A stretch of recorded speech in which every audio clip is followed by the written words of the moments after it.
triangle of quality service learning. So the idea of this triangle is that we have education, we have direct service, and we have reflection. And all three of those things equal quality service learning in the middle. So let's talk about each one of them.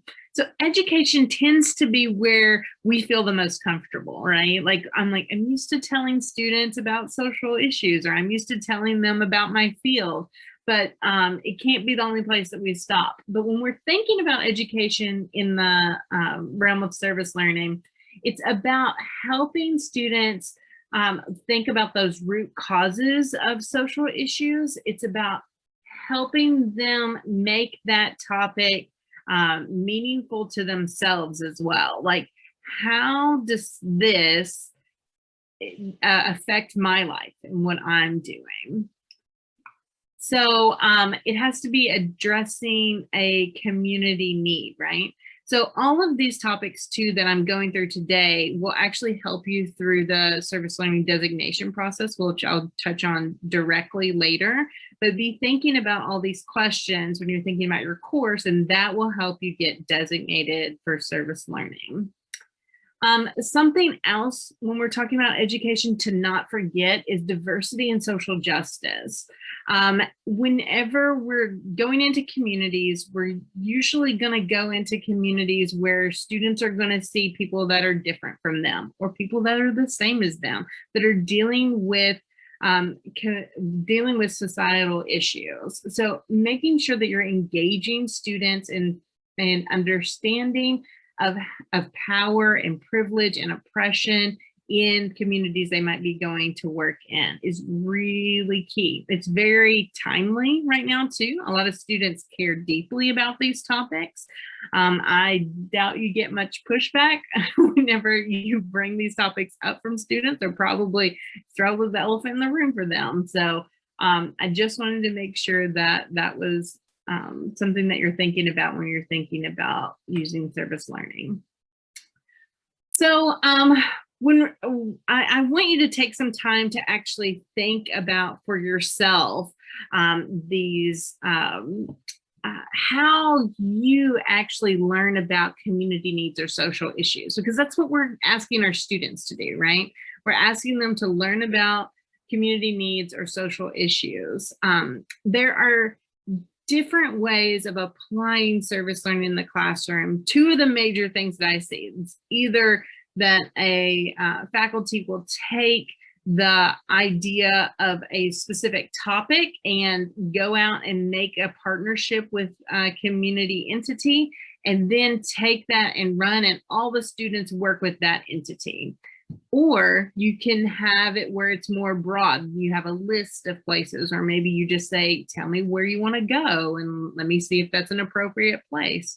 When you're following more that realm of letting them choose, they have to do some of that legwork too and educate themselves about these community needs. So if you want, we'll take like a few minutes. So I want it to be a little bit interactive. If you want to use your annotation tool and maybe pop up some of the ways that you learn. So you can use the text to write some of the things. Like, do you get some of your, you learn about social issues from social media? Do you learn from the newspaper? What are some ways that you find out about community needs or social issues? Direct experience with them, yes. If you don't want to use the annotate and you want to unmute and say something, that's fine too. And just so you all know, when she's talking about the annotate feature, if you hover your mouse over the top of your screen, there's a view options tab that opens up. And if you click on the little arrow there, you'll see the annotate feature show up. Once you click on annotate, you can choose text, and it will open a text box if you click on the screen. If you need to change the color of your font, you can click on the format option in that menu bar, and you can see the different colors show up.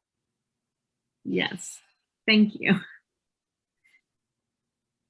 I forgot I was just sharing my screen and not my whole screen. Just the,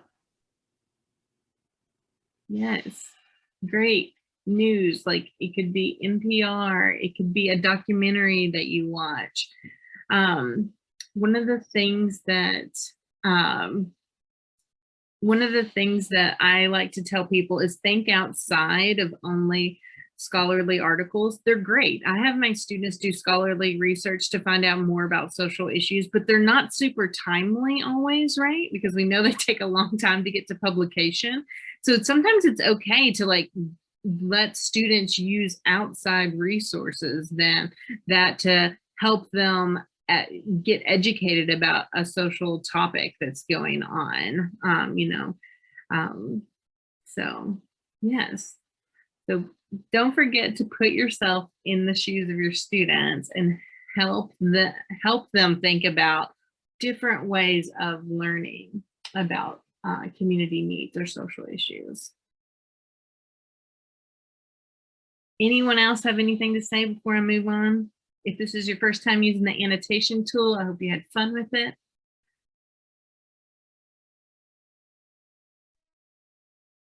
Great insights. I'm still on annotation.